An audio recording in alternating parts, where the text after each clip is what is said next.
Hello everybody and welcome to the maiden voyage of the USS Dr. Mr. Romance Celebrity Relationship and Love Advice Hour. I'm here with you, Dr. Mr. Romance, bringing you all the information that you need to know about who to kiss, how to kiss them, and when to stop. A little bit about my qualifications. I graduated high school and I've been alive for 10,000 years. So without further ado, let's just jump right into this thing. So our first question was sent in by a potty who says, "What's the deal with ghosting? It's mega dumb."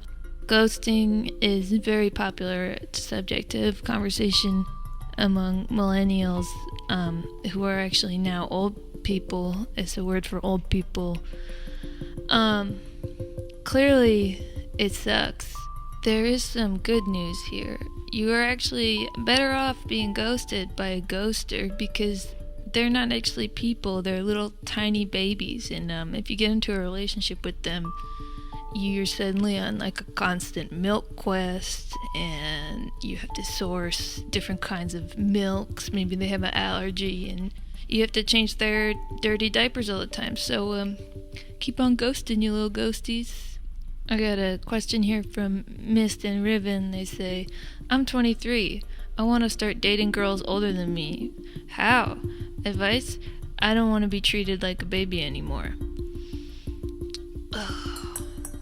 For a long time I dated people who were a lot older than me, and I gotta say, there is something to dating people who are in the same age as you. Even if it's frustrating, it's like even more frustrating to get to a serious place in the relationship and have your priorities be totally misaligned. That being said, you could hang out where you see old people and try and look older, perhaps by changing the way you dress,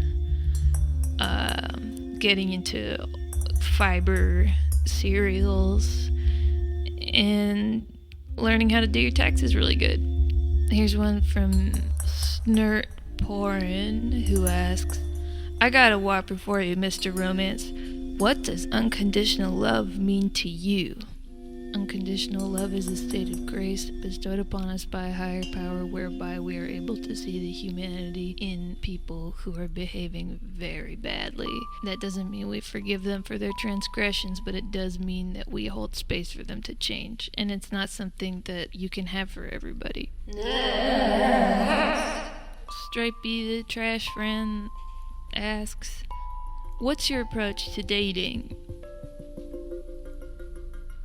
Full throttle, baby. Bryce Brandon asks, "How do you tell someone in your polycule that you don't want to polyfool around with them anymore?" Humiliating flash mob. A Furby asked me, "What do you do if you're in love with everyone?" I would get a hobby. That's gonna hurt you. Richter Scale says, "Mr. Romance, what's the best way to deal with long distance?" And having just exited a 2-year long distance relationship, I can tell you with complete certainty, eliminate the distance as soon as possible. And in the meantime, have a good time. A Sagittarius asks, "Mr. Romance, how do you get over your stupid ex when you can't find a way to hate them?" This hurts me. I don't want to answer it. I don't know.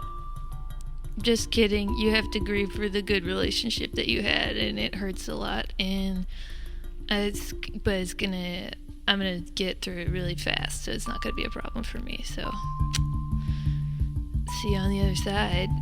And finally, Napkins Deluxe asks, "Dear Mr. Romance, how does one like me find one to like me, / vice versa?" Don't look for someone like you.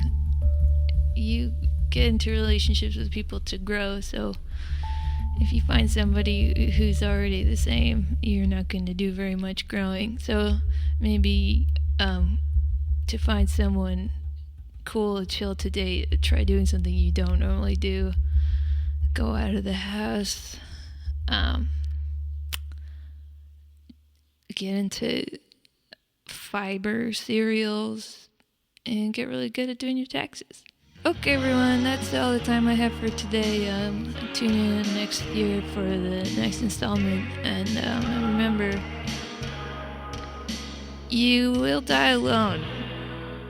So, it's fine, I guess.